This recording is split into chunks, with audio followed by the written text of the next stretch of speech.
Toy Story 5, 2026, full movie details. Overview. Toy Story 5 is a 2026 American computer animated film produced by Pixar Animation Studios and distributed by Walt Disney Studios Motion Pictures. It stands as the fifth main installment in the Toy Story franchise and the 31st feature-length film to come out of Pixar's animation studio, continuing a legacy that began all the way back in 1995 with the very first Toy Story film that changed the landscape of animated cinema forever. The film is directed by Andrew Stanton, an Academy Award-winning filmmaker who has been closely associated with Pixar for decades, and it is co-directed by McKenna Harris. The screenplay comes from Stanton and Harris together, built from a story conceived by Stanton himself, while the film is produced by Lindsay Collins. Music lovers of the franchise will be pleased to know that Randy Newman, the composer whose work has defined the emotional heartbeat of every Toy Story film so far, returns once again to score this fifth chapter, making it his fifth consecutive contribution to the series. Toy Story 5 had its early premiere in Los Angeles on June 9, 2026, before opening wide in theaters across the United States and around the world on June 19, 2026. The film carries a PG rating and runs for approximately 1 hour and 42 minutes, keeping the tradition of tightly paced, emotionally rich Pixar storytelling that has made this franchise one of the most beloved in the history of animated filmmaking. This is a Hollywood production through and through, made in the United States. Plot details. The story of Toy Story 5 picks up a few years after the emotional events of Toy Story 4, where longtime viewers will remember that Woody chose to leave his friends behind in order to join Bo Peep and live a life helping lost toys find new homes. In this new chapter, roughly 3 years have passed since that reunion, and Woody has been operating somewhat separately from Bonnie's main group of toys, staying connected to them only through walkie-talkie communication, while he continues his self-appointed mission of rescuing abandoned toys and reuniting them with children who need them. Meanwhile, back in Bonnie's room, life has changed. Bonnie is now around 8 years old, and like so many children growing up in the current era, her attention has increasingly shifted away from traditional toys and towards screens. This sets up the central conflict of the film, which introduces a brand new character named Lillipad, a sleek and highly advanced frog-shaped electronic tablet voiced by Greta Lee. Lillipad is not a traditional villain in the sense that previous Toy Story antagonists like Lotso or Gabby Gabby were. Instead, she represents something far more unsettling and far more relatable to modern audiences, an object that offers constant engagement, endless patience, and immediate gratification in a way that physical toys simply cannot compete with. Bonnie's growing obsession with Lillipad forces Woody, Buzz Lightyear, Jessie, and the rest of the beloved toy gang to confront the terrifying possibility of becoming irrelevant in the life of the child they love so much. Jessie in particular becomes the emotional center of this story, as she and the toys spend the running parallel to this central storyline is a wildly inventive subplot involving 50 commemorative high-tech edition Buzz Lightyear action figures, all voiced collectively by Tim Allen, who find themselves stranded on a remote island after a shipping mishap. Believing themselves to be stuck in genuine toy malfunction rather than simply being toys, this group of Buzzes looks up into the night sky, spots a bright star, and becomes convinced that they must find their way back to Star Command. Their journey to escape the island and reunite with the rest of the toy world runs alongside the main narrative in Bonnie's room, providing a mixture of comedic set pieces and surprisingly poignant moments about identity, purpose, and belonging, themes that have always run deep beneath the surface of every Toy Story film. As the story unfolds, both threads eventually converge, bringing the entire cast of toys together to face the reality that childhood itself is changing in the digital age, and that the meaning of being loved by a child does not have to disappear just because the tools of play have evolved. True to Pixar's signature style, the film balances big laughs and imaginative action sequences with cast details. The voice cast of Toy Story 5 brings together a mixture of franchise veterans and exciting new additions.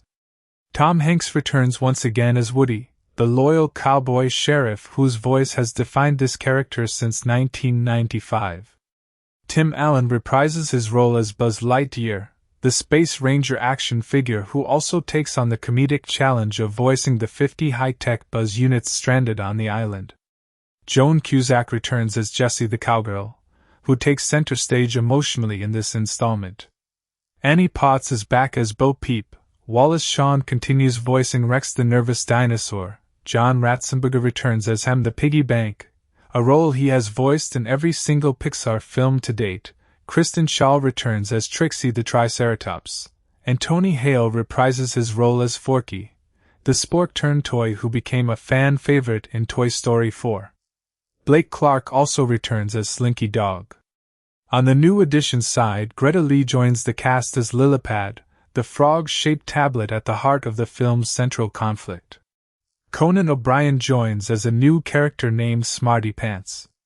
Craig Robinson, Shelby Rabara, Michael Michelle Harris, Maddie Matheson, Jay Hernandez, Lori Allen, Ernie Hudson, Jeff Garlin, Melissa Villasenor, Chris Marshall, and Ally Maki round out a number of additional new voice roles introduced for this chapter. Keanu Reeves also returns, reprising his fan-favorite stunt toy character Duke Kaboom from Toy Story 4. There have also been some notable cast transitions behind familiar characters. Jeff Bergman has taken over the role of Mr. Potato Head, continuing the character using a blend of archival vocal work and new material following the passing of original voice actor Don Rickles,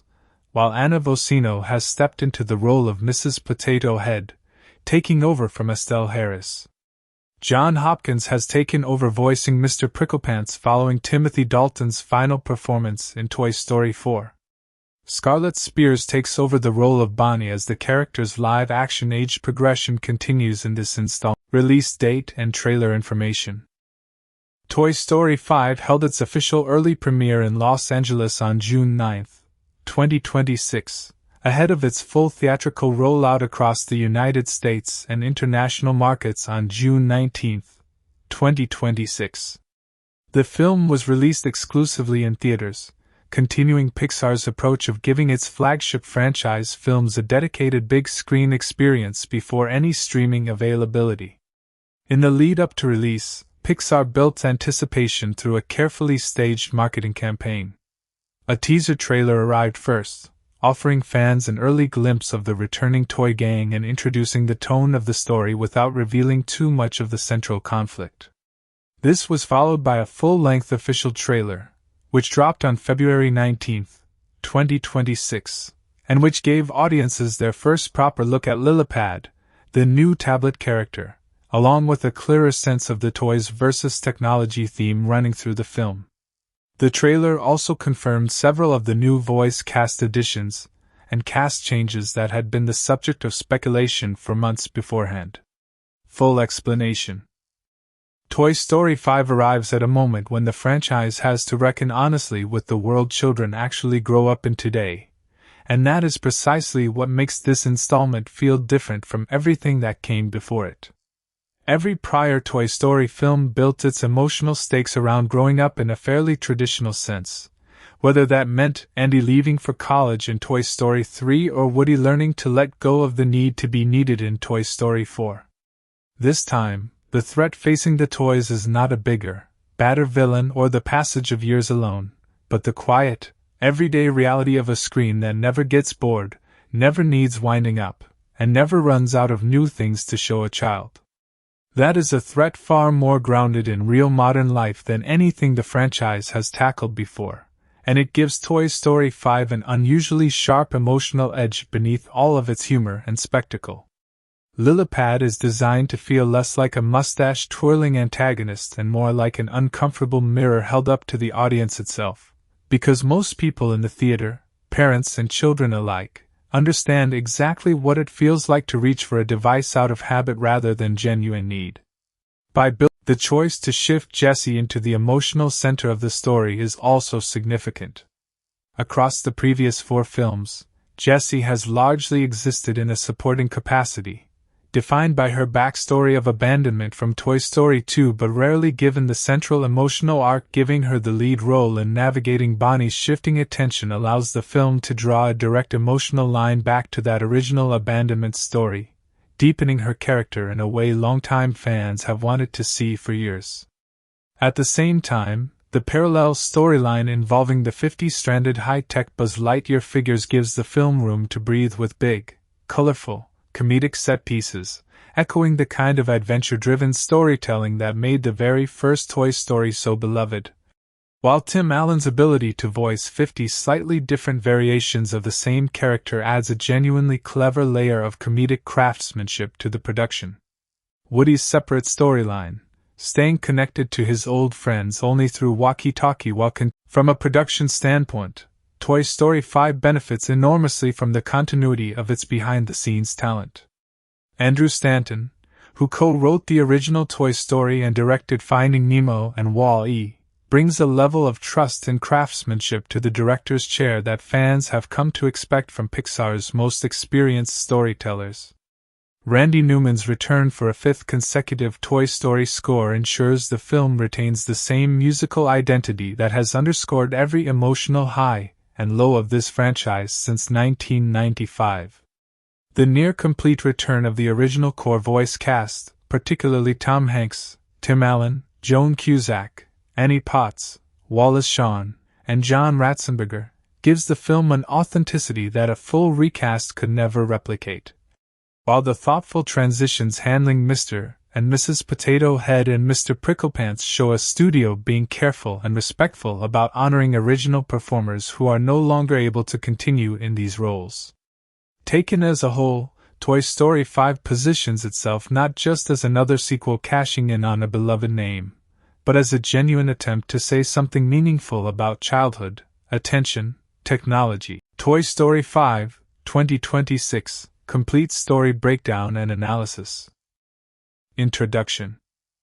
Toy Story 5 continues the story of Woody, Buzz Lightyear, and the rest of Bonnie's toy family a few years after the emotional farewell of Toy Story 4, and it does so by grounding its conflict in something every parent and child watching in 2026 will immediately recognize: the quiet, creeping presence of a screen that seems to know exactly how to hold a child's attention. What follows is a detailed walkthrough of the story as it has been confirmed through official synopses, trailers, The World Before the Storm. By the time Toy Story 5 begins, roughly 3 years have passed since the events of Toy Story 4, when Woody made the difficult decision to leave Bonnie's room and the friends he had known for years in order to join Bo Peep on the road, dedicating himself to a new mission of helping lost and abandoned toys find their way to children who need them. That decision, which felt like such a definitive ending back in 2019, is revisited here not as a distant memory but as an ongoing reality. Woody has not simply disappeared from the story. He continues to exist just outside the main group, staying in touch with Buzz, Jessie, and the others through walkie-talkie communication, a small but meaningful detail that keeps the emotional thread between him and his old family alive even while he pursues the independent life he chose for himself. This structural choice matters a great deal, because it means Toy Story 5 does not undo or soften the ending of the previous film. Instead, it treats Woody's choice as something with real, lasting consequences, forcing both him and the audience to sit with what it actually looks like years later to live apart from the people you love most. Back in Bonnie's room, life has moved forward in its own way.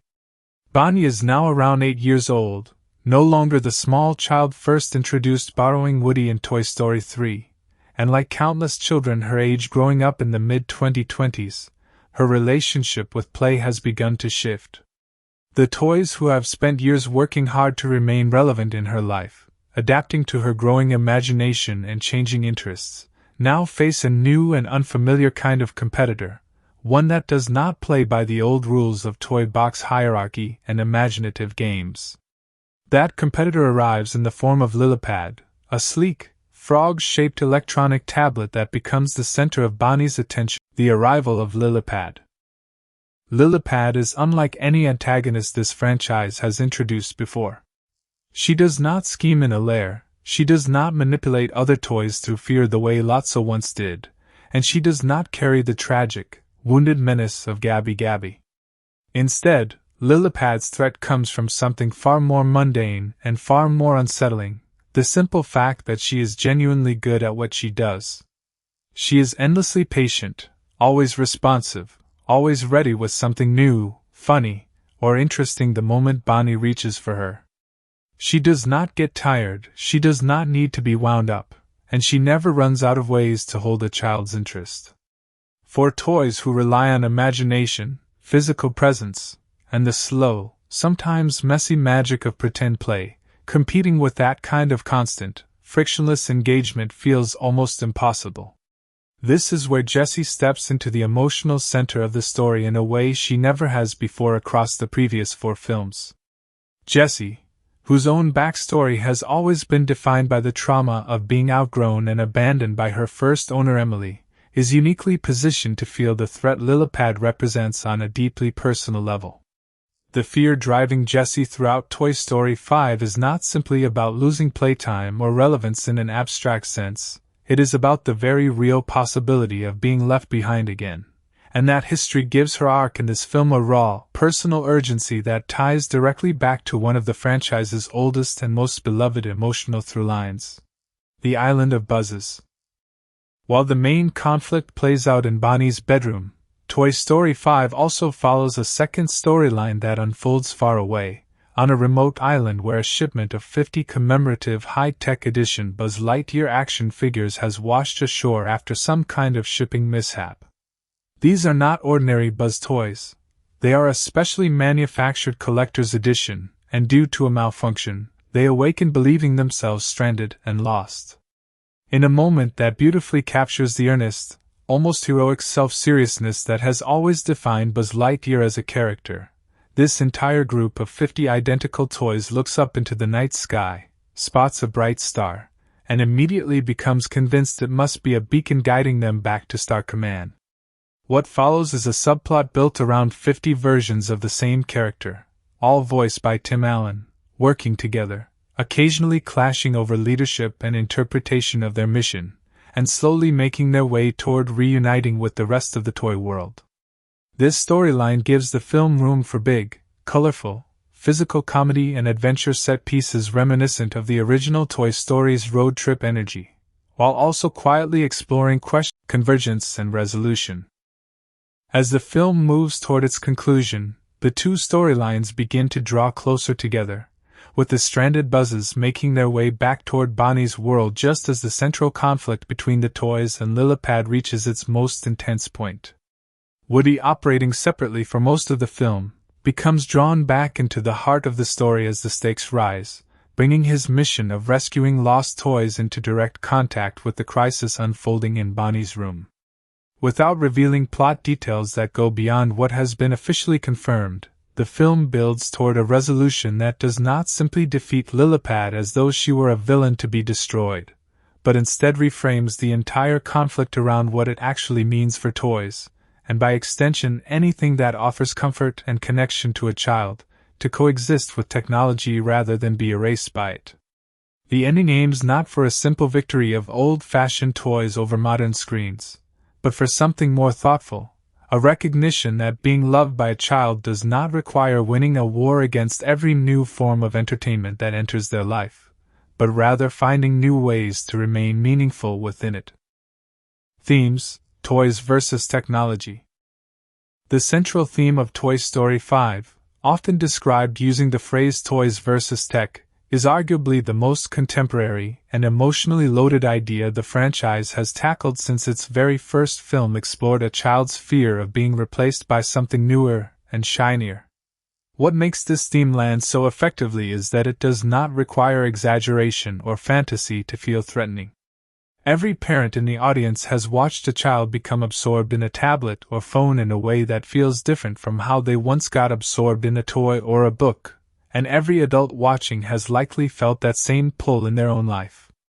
By building Lilypad not as a cartoonish villain but as something genuinely appealing, patient, and engaging, the film forces both its characters and its themes, Jessie's emotional center.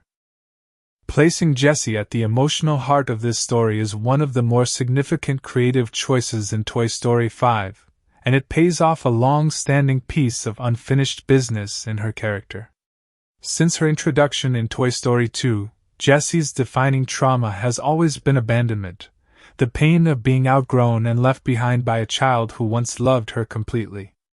That wound has informed her personality, her energy, and her fierce loyalty to Woody and the group ever since, but it has rarely been placed front and center as the driving force of an entire film. Toy Story 5 finally gives that history room to breathe, using Bonnie's shifting attention toward Lillipad as a mirror of Jessie's original abandonment, and allowing her fear, determination, and eventual growth to carry the emotional themes Woody's continued journey. Woody's decision at the end of Toy Story 4 to leave his friends and dedicate himself to helping lost toys find homes was one of the most divisive and emotionally significant choices the franchise has ever made, and Toy Story 5 does not shy away from exploring what that choice actually costs him years later. Rather than quietly reversing the decision or pretending it never happened, the film keeps Woody physically separate from the main group for much of the story, connected only by walkie-talkie, a small detail that speaks volumes about distance, love, and the difficulty of maintaining connection across separation. This approach allows the film to honor the emotional conclusion of Toy Story 4 themes, identity, and purpose through the Buzz subplot. The subplot involving 50 identical high-tech Buzz Lightyear figures searching for Star Command offers a lighter, more adventure-driven counterbalance to the heavier emotional material in Bonnie's room, but it is not without its own thematic depth. By taking a single, well-known character and multiplying him 50 times over, the film creates space to explore questions about individuality, purpose, and belief. Each of these toys shares an identical design and an identical belief that they are a real space ranger on a real mission, yet the film finds ways to let personality, disagreement, and even leadership struggles emerge among them, echoing the franchise's long-running fascination with what it truly means for a toy to have a sense of self and purpose beyond the child who owns production and creative continuity. Much of what makes Toy Story 5 feel like a natural continuation of this beloved franchise rather than a hollow legacy sequel comes down to the continuity of the people involved in making it. Andrew Stanton, who co-wrote the very first Toy Story back in 1995 and later went on to direct Finding Nemo and Wall-E, returns to the director's chair for this installment, bringing decades of history with these characters and this world. Randy Newman's return to score the film for a fifth consecutive time ensures that the musical identity of the franchise, instantly recognizable to generations of fans, remains intact. The near-complete return of the franchise's original core voice cast, including Tom Hanks, Tim Allen, Joan Cusack, Annie Potts, Wallace Shawn, John Ratzenberger, and Kristen Schaal, gives the film an authenticity and emotional continuity that a fully recast production could never achieve, while thoughtful, respectful transitions for characters like Mr. and Mrs. Potato Head and Mr. Pricklepants, necessitated by the passing or retirement of original performers. Closing thoughts. Taken together, the story of Toy Story 5 represents a franchise willing to grow up alongside its audience rather than simply repeating what worked before. By confronting the very real, very modern anxiety of technology's pull on childhood attention, and by finally giving Jessie the emotional spotlight her history has long deserved, the film manages to feel both deeply nostalgic and genuinely relevant. It does not pretend that toys can simply outcharm a tablet through sheer force of nostalgia, and it does not villainize technology itself in a simplistic way. Instead, it asks a more difficult and more honest question, one about what it means to remain meaningful to the people we love as the world around us keeps changing, a question that has quietly powered every great Toy Story film since the very beginning. If you enjoyed this deep dive into the complete story of Toy Story 5, make sure to hit that like button, share this video with fellow Pixar fans, and subscribe to Review and Facts for more detailed breakdowns, cast histories, and behind-the-scenes coverage of your favorite Hollywood movies. Toy Story 5, 2026, budget, making of, and funny behind-the-scenes stories. Toy Story 5 arrived in theaters carrying one of the heaviest price tags in Pixar's history, and understanding exactly where that money went, along with the string of genuinely funny, human moments that came out of making the film, gives fans a much richer picture of what it actually took to bring this fifth chapter to life. Reported figures for the film's production budget have varied slightly depending on the outlet, with numbers ranging from around $200 million up toward $275 million, and that range itself tells an interesting story about how difficult it can be to pin down an exact number for a production of this size, since studios often keep certain costs, like marketing spend and specific technology development budgets, separate from the headline production figure. Reported to the press. What is consistent across nearly every report is that Toy Story 5 became the most expensive film in the entire Toy Story franchise, surpassing the roughly $200 million budget of Toy Story 4, and placing it among the very small handful of the most expensive animated films ever produced by any studio in film history.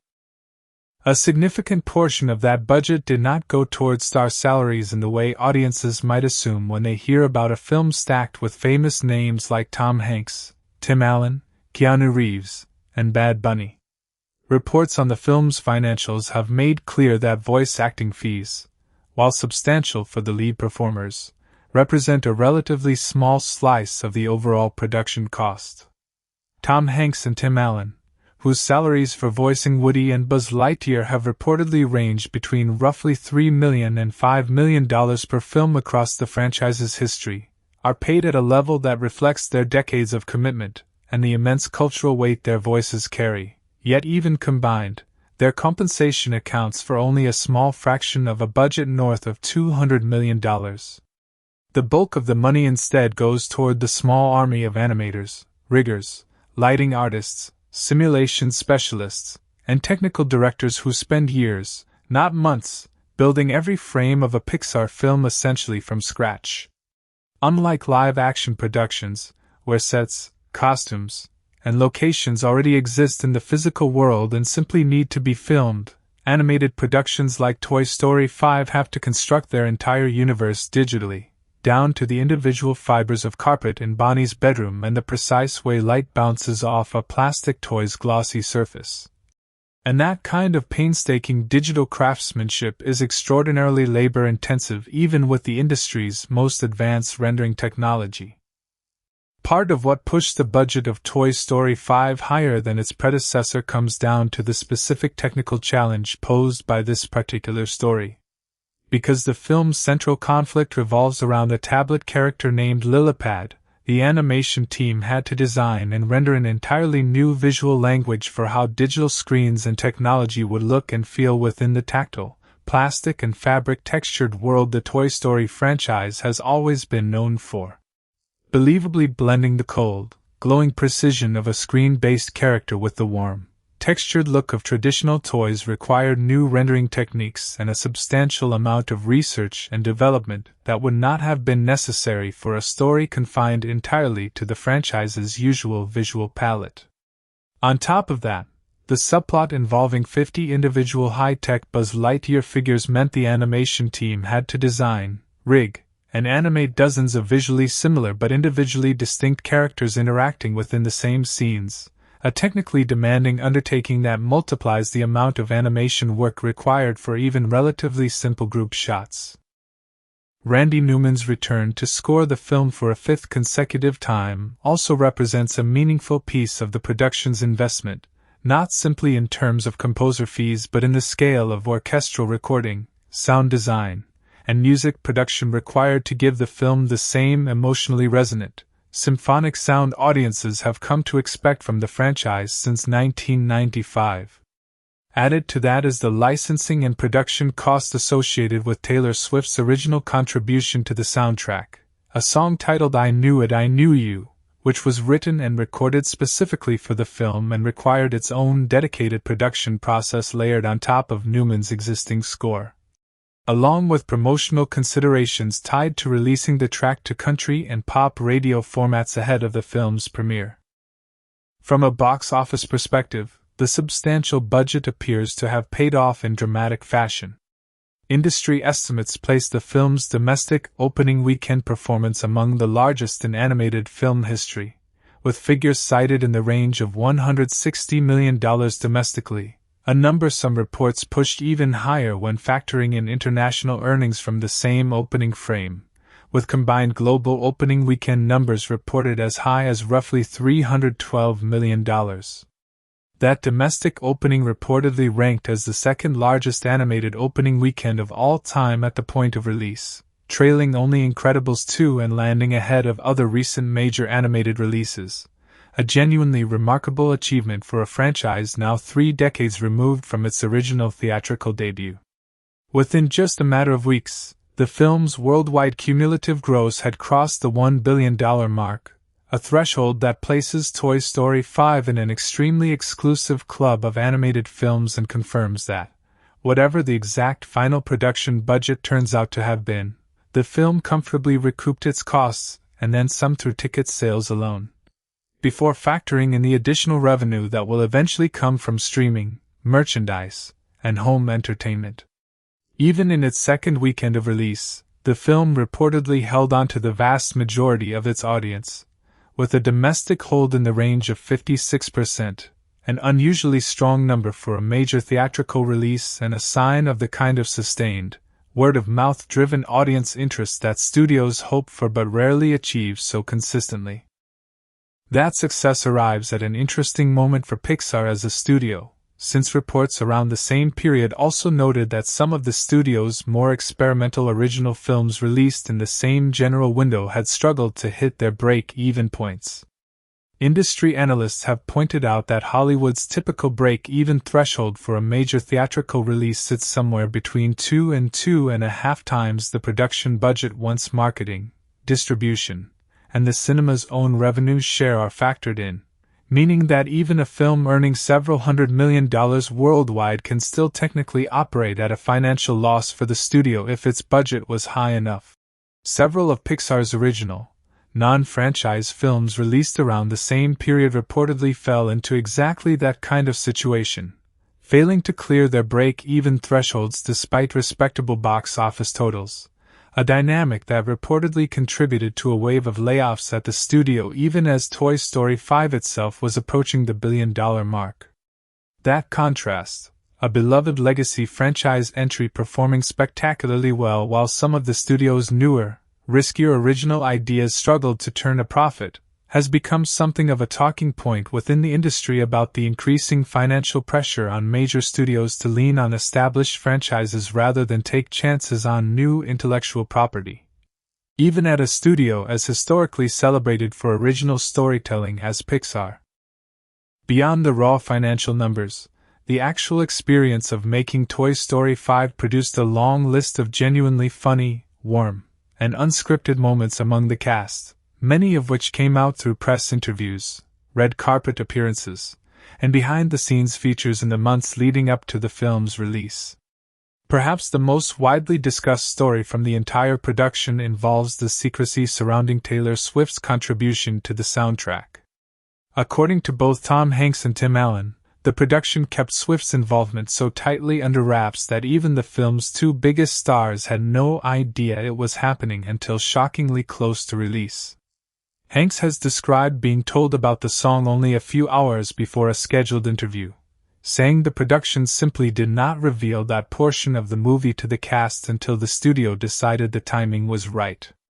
Allen's version of the story is even funnier in hindsight, because he has explained that when producers first hinted that something involving the initials TS was coming for the film, both he and Hanks genuinely assumed the reference was simply shorthand for Toy Story itself, since that is, after all, the name of the franchise they had spent 3 decades working on.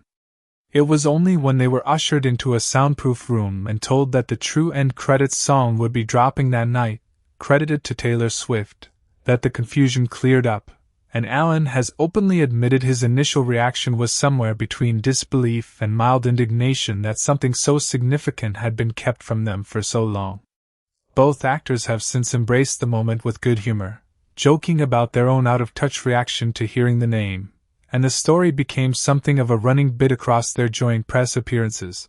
with interviewers repeatedly asking them to retell it because of how genuinely delighted audiences were by two Hollywood veterans being playfully baffled by one of the biggest pop stars in the world. That same Taylor Swift connection produced another charming moment at the film's premiere, when Swift skipped the traditional red carpet entirely and instead met privately with cast members backstage, including Tom Hanks, to whom she brought an original VHS copy of the very first Toy Story film for him to sign. A small gesture that struck many observers as a lovely full-circle moment between a global superstar who grew up watching Woody and Buzz on screen and the actor who has voiced Woody since the character's creation. For young cast member Scarlett Spears, who plays Bonnie in this installment, meeting Taylor Swift at the same premiere became one of the standout highlights of her entire experience working on the film, and she has spoken enthusiastically in interviews about that encounter alongside her excitement about being part of a franchise she has described, with the kind of earnest wonder only an 8-year-old could bring to the sentiment, as one that will simply live forever. Bad Bunny's casting story is arguably one of the funniest and most unexpectedly heartwarming pieces of trivia to come out of the entire production, precisely because of how it came about. Rather than the character being written first and then cast through a conventional audition process, reports on the film's production revealed that Pixar's casting team discovered a series of homemade videos Bad Bunny had filmed years earlier during the early days of the pandemic, in which he played with his own Toy Story dolls at home and voiced all of the characters himself, including Woody, Buzz, Rex, and Forky, purely for his own amusement and to share with his social media followers under a self-made title referencing the era. Those clips, made long before he became one of the biggest musical artists in the world, apparently impressed the filmmakers so much with their genuine, unforced enthusiasm for the franchise that they reached out and invited him to join the cast for a real role, ultimately landing him the part of a sunglasses-wearing, effortlessly cool-talking pizza slice named Pizza with Sunglasses. One of a small group of forgotten toys living inside an abandoned backyard shed.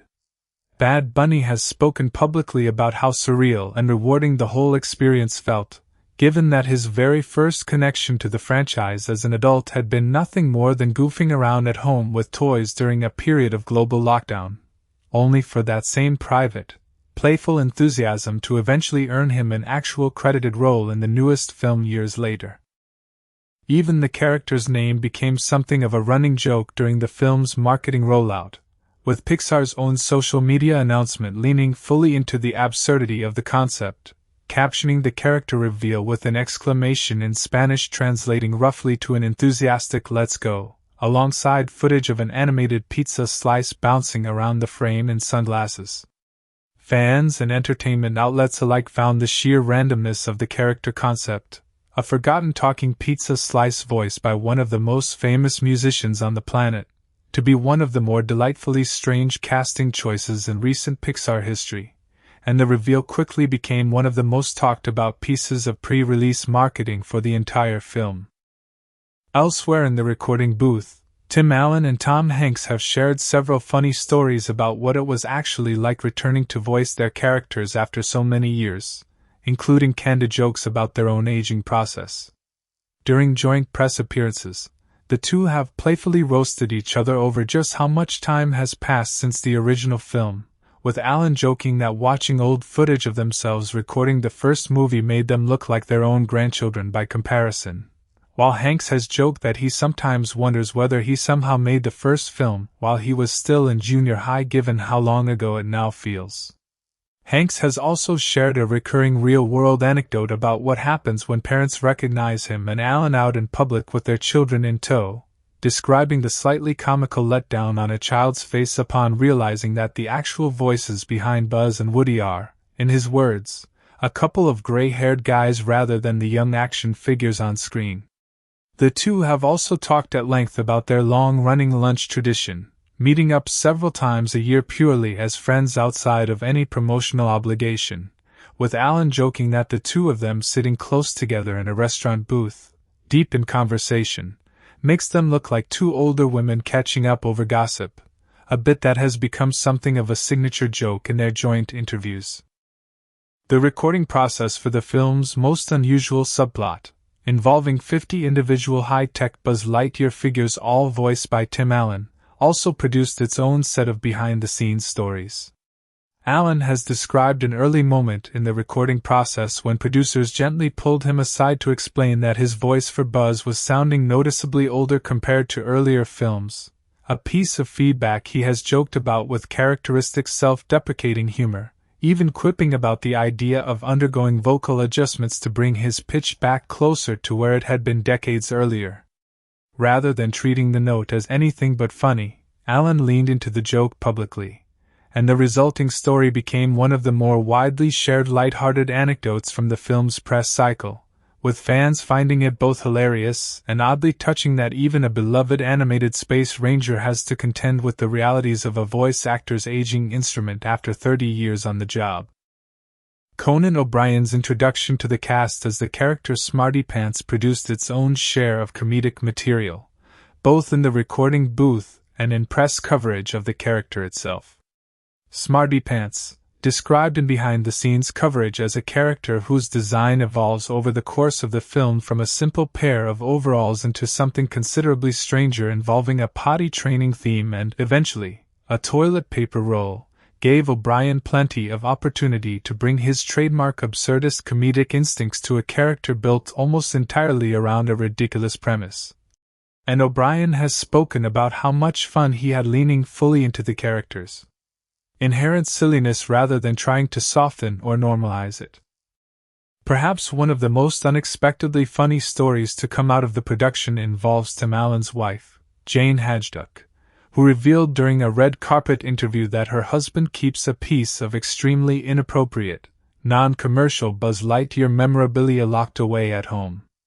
According to Allen's own explanation, only 2 of these particular items exist in the world, one belonging to former Disney executive Michael Eisner, and one belonging to Allen himself, created originally as a birthday joke gift for Eisner featuring a version of Buzz that says something decidedly not family-friendly. The exchange between Allen and his visibly amused but slightly exasperated wife became an instant hit online, with fans delighting in the image of Buzz Lightyear, one of the most wholesome characters in modern animation, having a secret, extremely off-brand counterpart hidden away in a private collection. Haddock's own reaction during the interview, caught somewhere between mild embarrassment and genuine amusement at having accidentally revealed the detail to a national audience, only added to how quickly the clip spread across social media in the days following the premiere, with plenty of commentators joking that it was easily one of the strangest, funniest pieces of Toy Story trivia to ever surface during a red carpet interview. The story also arrived at a fittingly funny moment given the film's own willingness to introduce strange new characters, with entertainment outlets pointing out the coincidence of Conan O'Brien's character Smarty Pants undergoing its own bizarre visual transformation over the course of the film, further reinforcing just how much creative room the Toy Story team allowed itself with some of this installment's stranger comedic swings. The film's handling of Buzz and Jessie's long-simmering romantic subplot also produced a memorable, if slightly awkward, story from Allen about recording a kiss scene between the 2 characters. Allen has described feeling an unexpected wave of parental protectiveness while recording the moment, comparing his own reaction to memories of his youngest daughter's childhood aversion to on-screen kissing scenes, before quickly clarifying that he has come around fully to loving the storyline. He has spoken warmly about how the film stages the moment as a small imaginative wedding sequence set up by Bonnie and her friends during playtime, describing the mixed reactions it produces in a room full of viewers, with adults responding with warmth and nostalgia while children in the audience predictably groan in exaggerated disgust. A reaction Allen has said he finds especially funny precisely because it captures such a universal, multi-generational range of responses within a single scene. Allen has also joked about the strange experience of an actor in his 70s having to record a tender romantic moment for 2 plastic action figures, noting the inherent absurdity of the situation even as he acknowledged how genuinely moved he was by the emotional weight the scene carries once fully animated and scored. new cast member Greta Lee, who took on the challenging task of voicing the film's central new character Lillipad, has also shared insights into what surprised her most about stepping into a major animated franchise role for the first time. Lee has spoken about the deliberate, thoughtful approach she and the filmmakers took toward making sure Lillipad sounded genuinely warm and appealing rather than cartoonishly sinister, since the entire emotional logic of the story depends on audiences understanding exactly why a child would find the character so immediately captivating.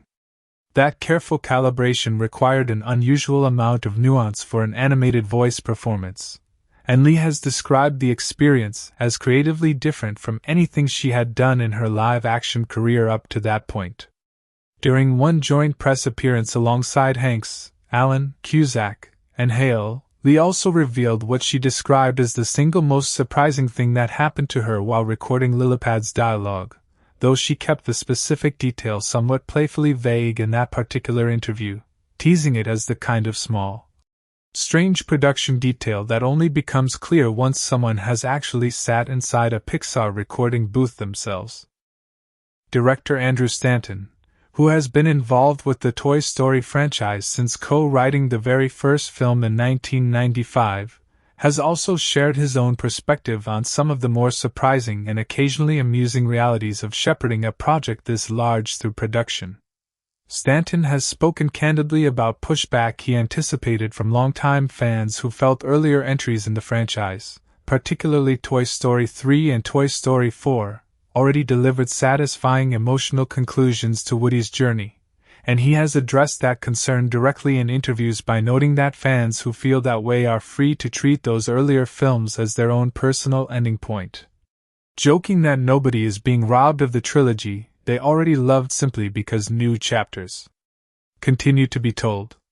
Stanton has also discussed, with a mix of pride and self-deprecating humor, just how much of the original screenplay direction changed over the course of development, revealing in interviews tied to the film's press tour that early drafts of the story did not even include Woody as a central character at all. A detail that reportedly surprised and amused even members of the film's own cast once they learned how differently the story could have unfolded. The premiere itself, held in Los Angeles ahead of the film's wide release, produced its own share of memorable and light-hearted moments beyond the Taylor Swift surprise appearance. Cast members walking the event described a genuinely celebratory, reunion-like atmosphere, with several returning actors noting how strange and wonderful it felt to gather in person after recording their individual performances separately, sometimes months or even years apart, given how animated productions typically require actors to record alone rather than together in the same room. For younger cast members like Scarlett Spears, the premiere offered a rare opportunity to experience the kind of large-scale Hollywood event most child actors only encounter a handful of times in their careers, and coverage of the evening highlighted small, human details, like her custom-designed outfit built around cowboy boots referencing her character Bonnie, that captured just how much genuine excitement the cast brought to the film's public unveiling after years of work behind the scenes. Even the film's directors and producers found themselves swept up in some of the production's more surprising twists. During a technical panel discussion, the film's visual effects supervisor shared the story behind how Taylor Swift's song actually made its way into the film in the first place, revealing that Swift, who has been a lifelong fan of the franchise since childhood, personally requested an early screening of the film before it was finished, wrote an original song inspired by what she saw, and then simply offered it to the production afterward, a pitch the filmmakers accepted almost instantly given the obvious creative and promotional value of having one of the biggest musical artists in the world volunteer a custom song for their film. One of the more quietly funny and bittersweet stories from the production comes from Tim Allen describing what it actually feels like to rap on an animated film, a process he found strangely anticlimactic compared to the traditional send-offs that usually accompany an actor's final day on a live-action set. Allen has explained that on most film and television productions, an actor's last day playing a role is typically met with some kind of small celebration among the cast and crew, applause, A round of goodbyes, some acknowledgement of the moment. Recording an animated film, by contrast, offered nothing of the sort. According to Alan, his final session as Buzz Lightyear simply ended with a brief, matter-of-fact acknowledgement from the handful of people seated behind the recording booth glass, essentially amounting to a quick thank you and confirmation that his part was finished, before he was sent on his way with none of the customary fanfare. Alan has described the moment as genuinely strange and a little sad precisely because of how undramatic it was, especially given how emotionally significant the role has been to him personally across 3 decades, and he has noted that the isolated, one performer at a time nature of animated voice recording meant he did not even get the chance to share that final moment in the booth with his longtime friend and co-star Tom Hanks, since the two actors record their lines separately rather than performing scenes together in the same room. Despite the low-key nature of his actual rap day, Alan later shared a warm, heartfelt message on social media reflecting on the milestone, writing about how deeply the experience of finishing his work as Buzz had affected him and expressing genuine gratitude for having been able to wear the character's space suit, so to speak, for so many years running. It is also worth placing Toy Story 5's budget within the wider context of Pixar's recent release history to fully appreciate how unusual a $250 to $275 million price tag really is. Several of the studio's most recent theatrical releases, including its most recent original films, carried reported budgets closer to the $150 to $200 million range, meaning Toy Story 5 required a noticeably larger financial commitment than the majority of what Pixar has produced in the years immediately preceding it. Even Toy Story 4, released back in 2019 with a reported budget of around $200 million, now looks comparatively modest next to its successor once inflation, expanded technical requirements, and the added costs associated with the film's celebrity-heavy soundtrack and marketing push are factored in. That kind of budget escalation across a single franchise's 5th installment reflects a broader pattern seen across the film industry more generally, where audience expectations for visual polish, technical sophistication, and star power tend to rise sharply with each new sequel, even for franchises that already enjoyed massive success with far smaller budgets in their earliest years. It is a useful reminder that the original 1995 Toy Story, the film that essentially launched the modern era of computer-animated filmmaking, was produced for a budget of roughly $30 million, meaning the 5th installment in the same franchise now costs somewhere between 8 and 9 times as much to produce, even before adjusting that original figure for decades of inflation. Marketing costs represent another substantial, if less precisely reported, piece of the overall financial picture surrounding Toy Story 5. Major theatrical releases from large studios routinely spend tens of millions of dollars, and sometimes upward of $100 million, on advertising, trailers, promotional partnerships, and press tour logistics, expenses that typically sit outside the headline production budget figure reported in most news coverage. Given the scale of the promotional campaign built around Toy Story 5, which included a high-profile presence at major industry events like CinemaCon in Las Vegas, extensive press junkets featuring the film's biggest stars, a coordinated rollout of the Taylor Swift single across country and pop radio formats, and a wave of social media reveals introducing new cast members like Bad Bunny in the months leading up to release, it is reasonable to assume the film's total marketing spend added a considerable amount on top of its already substantial production budget, even though studios rarely disclose that figure with the same precision as the reported production cost. Beyond the numbers themselves, several additional funny and revealing stories emerged from the film's extensive press tour and promotional events. During one joint appearance discussing their characters, Tim Allen made a point of noting, with mock seriousness, that Buzz Lightyear technically carries an official badge as a Space Ranger while Woody, a sheriff-themed toy, does not, framing the distinction as a small but persistent point of good-natured pride for his character within their long-running on-screen partnership. Tom Hanks, for his part, has spoken about how much he continues to enjoy the layered, almost novelistic way Pixar's writers build out each new installment, describing the studio's tendency to load every film with unexpected narrative connections and emotional through-lines as akin to being handed a wonderfully rich deck of cards to play with as a performer. A comment that captures the genuine creative enthusiasm both veteran actors have continued to bring to characters they have now been voicing for more than 30 years. Craig Robinson, who joined the cast as a new character in this installment, brought some of his musical background directly into his approach to voice acting, and press coverage around the film's production has noted his tendency to infuse even brief lines of dialogue with a rhythmic, almost musical cadence, a quality that reportedly delighted the film's sound and dialogue editors during the mixing process. Ernie Hudson, meanwhile, voicing the character Combat Carl, has spoken warmly about stepping into a role with an established, if relatively minor, comedic legacy within the Toy Story universe, noting the particular challenge and fun of bringing gravitas to a toy character whose entire design leans into a deliberately over-the-top military action figure parody. The recording process for the 50 individual high-tech Buzz Lightyear figures also produced its own quieter, more technical behind-the-scenes challenges that Allen has discussed in interviews. Differentiating 50 versions of essentially the same character through voice alone required careful direction from Andrew Stanton and the film's other creative leads to ensure each variant felt at least subtly distinct, even while sharing the same fundamental vocal identity, a task Allen has described as unexpectedly demanding despite how straightforward it might sound on paper.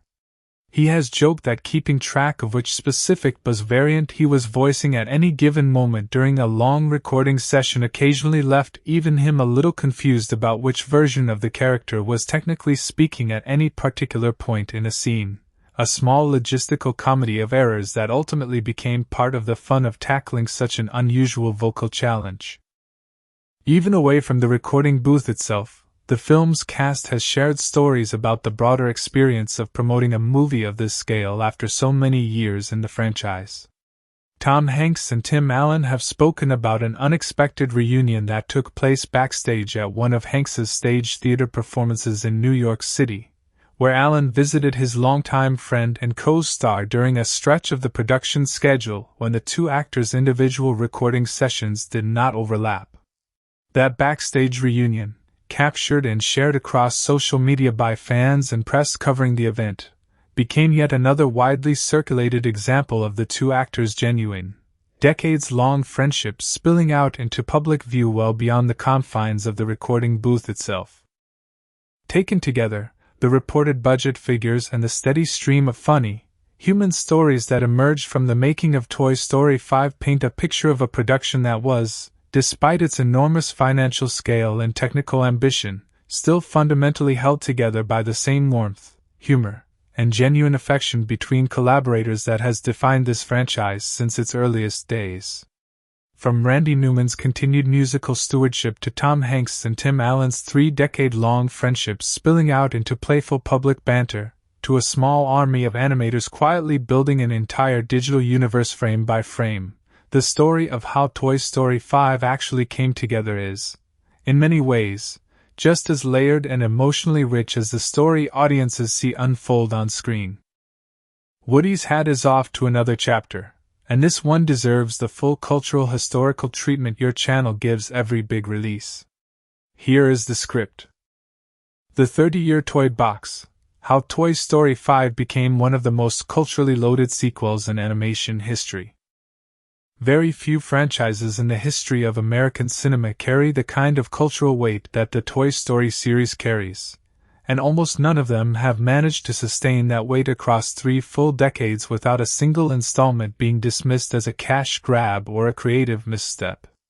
When Pixar announced that a 5th Toy Story film was moving forward, the reaction from audiences, critics, and industry watchers alike was not the usual mixture of curiosity and skepticism that greets most legacy sequels. Instead, there was a distinct sense of cultural anxiety, because Toy Story 4, released in 2019, had been positioned by nearly everyone involved, including star Tom Hanks, as the definitive emotional conclusion to Woody's journey. A fifth film risked feeling like an unnecessary epilogue tacked onto a story that had already closed its most meaningful emotional arc. Yet what emerged instead was a film that used its very existence as a meta-commentary on relevance, obsolescence, and the passage of time, themes that map with almost uncomfortable precision onto the franchise's own 30-year history and onto Pixar's position within a rapidly changing entertainment landscape. To understand why Toy Story 5 matters culturally, and why its historical context is as rich as any film Pixar has produced, it helps to trace the entire arc of how this franchise came to occupy such a singular place in American popular culture, and how the pressures facing that culture in 2026 shaped the specific story the filmmakers chose to tell. The original Toy Story, released in November 1995, was not merely a hit family film. It was a genuine technological and artistic rupture in the history of cinema, the first entirely computer-animated feature ever released, arriving at a moment when the very idea of a movie made without hand-drawn frames or physical models felt almost like science fiction made real. Pixar, then a small and financially precarious studio that had spent years producing short films and technical demonstrations, staked its entire existence on convincing an audience raised on Disney's hand-drawn tradition that a story about toys who come alive when children aren't looking could carry genuine emotional stakes despite being rendered in polygons and shaders rather than paint and ink. The gamble paid off spectacularly, both financially and artistically, and it set in motion a partnership between Pixar and Walt Disney Pictures that would eventually reshape the entire animation industry. Woody the pull-string cowboy and Buzz Lightyear the delusional space ranger became instantly iconic, not because they were designed to sell toys, though they certainly did that too, but because their central conflict, a rivalry born of jealousy that evolves into genuine friendship, tapped into something universally recognizable about insecurity, displacement, and the fear of being replaced. That last theme, the fear of being replaced, has quietly become the emotional spine of every subsequent Toy Story film, and Toy Story 5 pushes that theme to its most literal and culturally resonant extreme yet.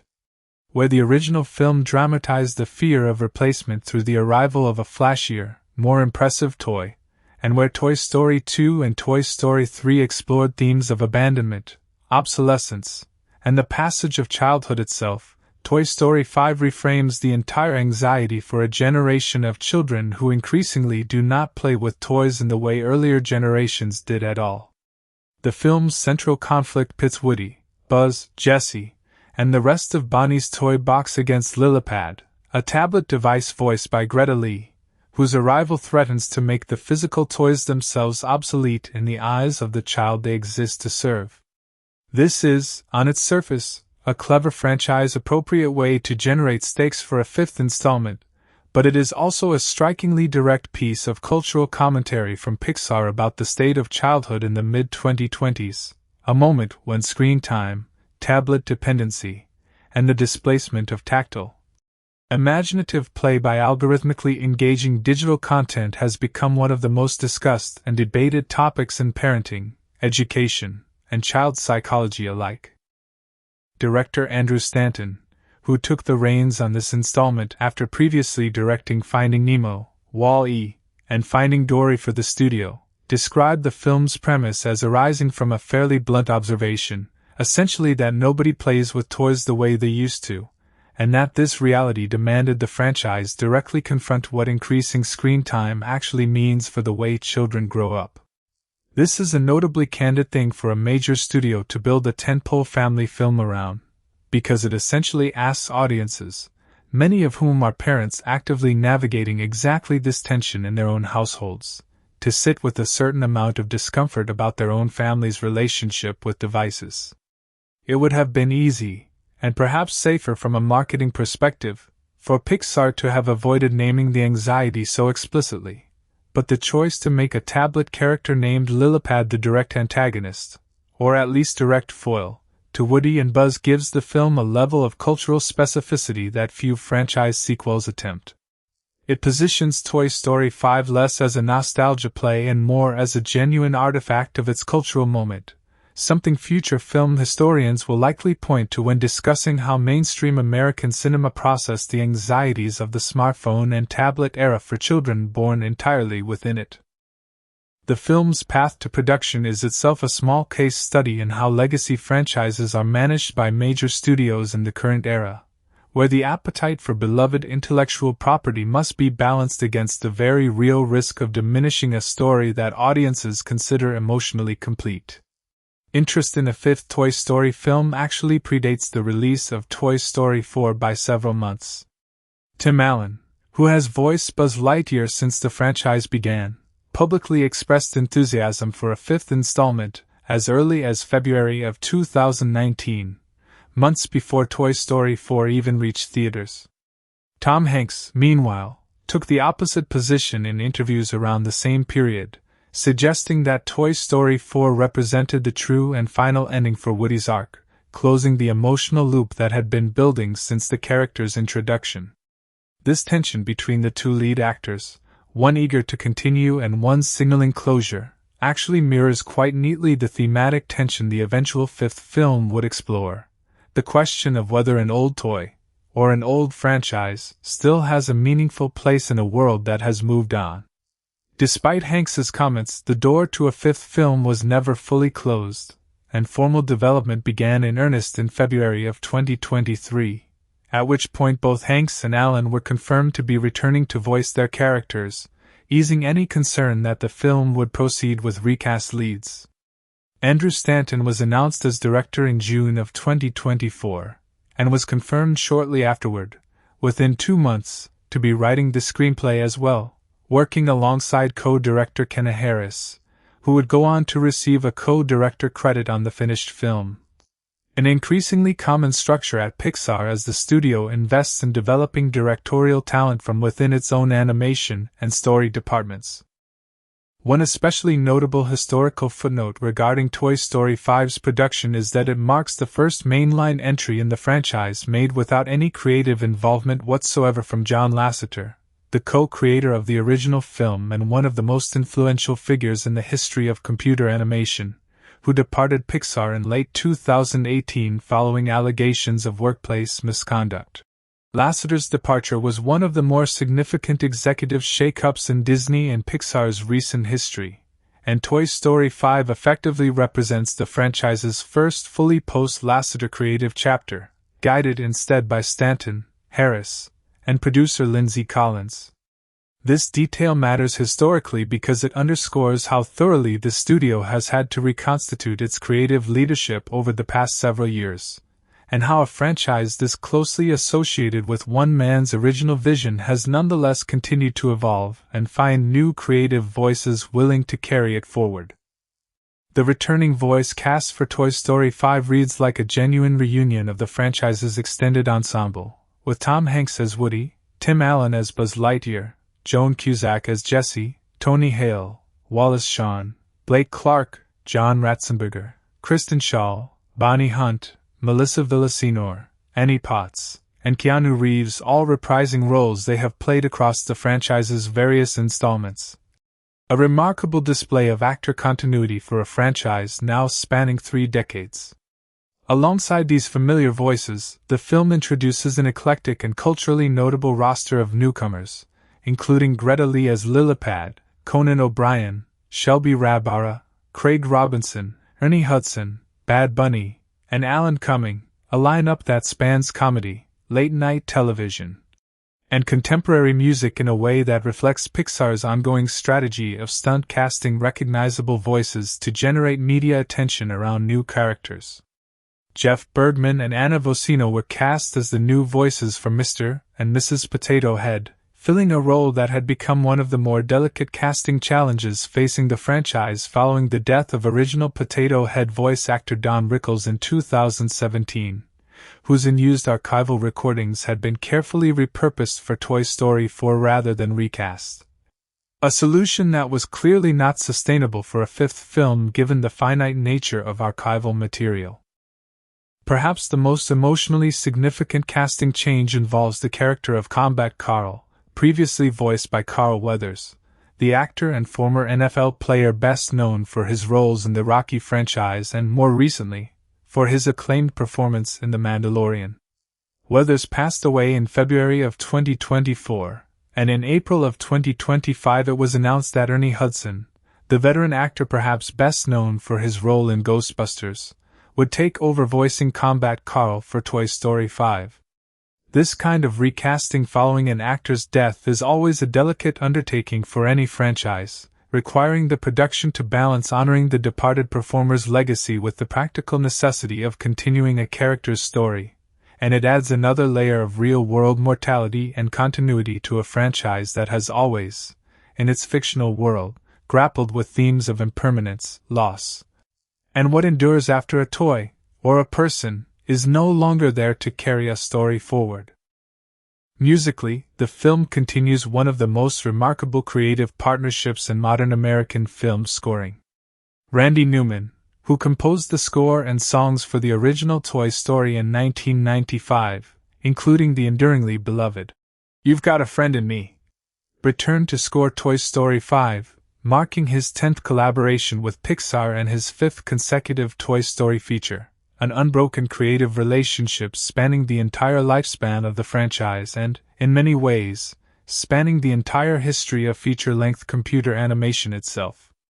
Newman's continued involvement functions as a kind of sonic thread tying the newest film directly back to its 1995 origins, ensuring that even as the story addresses thoroughly modern anxieties about tablets and screen time, the emotional register of the music remains rooted in the same warm, folk-inflected Americana that has defined the series since its inception. Alongside Newman's score, the film received a significant contemporary music moment when, on June 1 of 2026, following what had already been days of intense online speculation, it was officially confirmed that Taylor Swift had contributed an original song to the film's soundtrack, titled "I Knew It, I Knew You," written and produced alongside her frequent collaborator Jack Antonoff. The song was released as a single on June 5, just ahead of the film's theatrical run, and its association with Toy Story 5 generated an enormous amount of media coverage in its own right, given Swift's status as arguably the most culturally dominant recording artist of the decade following the extraordinary commercial success of her album, The Life of a Showgirl. The pairing of Newman's decades-long institutional presence with Swift's contemporary cultural ubiquity is itself a small, telling snapshot of how a legacy franchise attempts to bridge generational audiences, appealing simultaneously to parents who grew up with the original films and to the children and teenagers who represent Swift's most devoted fanbase. On the technical and artistic side, Toy Story 5 also represents a genuine leap forward in Pixar's character animation capabilities, particularly regarding the character Blaze, a new character whose tightly curled hair required animators to develop entirely new systems of hair simulation and rendering. Previous Pixar characters with curly or textured hair, going back through the studio's history, had generally been rendered with looser, larger curls that were technically simpler to simulate convincingly. Blaze's tighter curl pattern demanded a level of detail and technical complexity that pushed the studio's animation tools in new directions, and according to the film's visual effects supervisor Thomas Jordan, the resulting system is expected to enable greater diversity in hair representation across future Pixar productions, extending the technical legacy of this film well beyond its own runtime. Notably, co-director Kenna Harris has spoken about how the animation team relied directly on the input and opinions of Black colleagues within the studio to ensure that Blaze's hair looked and moved authentically across the wide range of scenes and lighting conditions the character appears in. A process that reflects a broader and increasingly standard practice within contemporary animation of consulting directly with artists whose lived experience informs the authentic representation of textures, styles, and movements that had historically been underrepresented or poorly rendered in mainstream animated features. The production also included at least one notable creative decision that was ultimately reversed during development. Early drafts of the film reportedly included a Tamagotchi-style toy as part of a group of outdated technological toys, alongside characters named Smarty Pants, Atlas, and Snappy, who were positioned within the story's toy meets tech framework as representatives of previous generations of electronic toys now themselves rendered obsolete by newer devices like Lillipad. This is a thematically elegant idea, essentially building a hierarchy of obsolescence directly into the toy box itself, showing that even electronic toys eventually become old news to new electronic toys. However, the actual Tamagotchi device was cut from the film during production, reportedly because the filmmakers were unable to reach a licensing agreement with Bandai, the Japanese company that created and owns the Tamagotchi brand. In the abandoned version of this subplot, the Tamagotchi character was to have been kidnapped during a spy-themed playtime sequence involving Jessie and a character called Smarty Pants, a small but interesting glimpse into the messier, more collaborative reality of screenwriting within a major studio production, where legal and licensing realities can reshape even well-developed creative ideas. Toy Story 5 arrived in theaters at a moment carefully chosen for its symbolic resonance. The film held its world premiere in Los Angeles on June 9 of 2026, followed by a wide theatrical release across the United States on June 19.